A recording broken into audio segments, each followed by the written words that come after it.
Comme nous l'évoquions dans un précédent article, le retour de Tidjane Thiam au pays après 23 ans d'absence est plus que jamais imminent. Selon certaines sources, l'ancien ministre du Plan et du Développement devrait regagner la Côte d'Ivoire avant le mois d'août prochain. Dans un communiqué attribué lundi à son porte-parole, Marc-Arthur Goliti, ce dernier confirme le retour du banquier sur la terre de ses ancêtres tout en donnant les précisions suivantes. Nous nous réjouissons de l'intérêt que suscite la perspective d'un voyage de Tidjane Thiam en terre ivoirienne. Nous étudions actuellement, en accord avec les autorités compétentes, les dispositions à prendre pour faire de ce retour en Côte d'Ivoire un chaleureux moment de retrouvailles, peut-on lire dans la note. Selon Marc-Arthur Goliti, les discussions sont en cours avec les autorités pour faciliter le retour au pays de l'actuel président du conseil d'administration du Rwanda Finance Limited, écarté du monde de la finance internationale après une affaire d'espionnage en Suisse.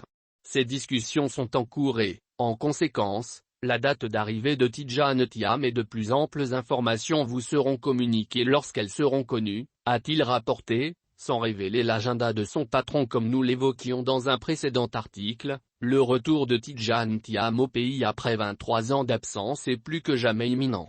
Selon certaines sources, l'ancien ministre du Plan et du Développement devrait regagner la Côte d'Ivoire avant le mois d'août prochain.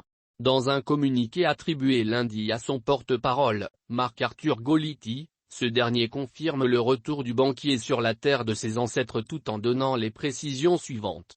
Nous nous réjouissons de l'intérêt que suscite la perspective d'un voyage de Tidjane Thiam en terre ivoirienne. Nous étudions actuellement, en accord avec les autorités compétentes, les dispositions à prendre pour faire de ce retour en Côte d'Ivoire un chaleureux moment de retrouvailles, peut-on lire dans la note.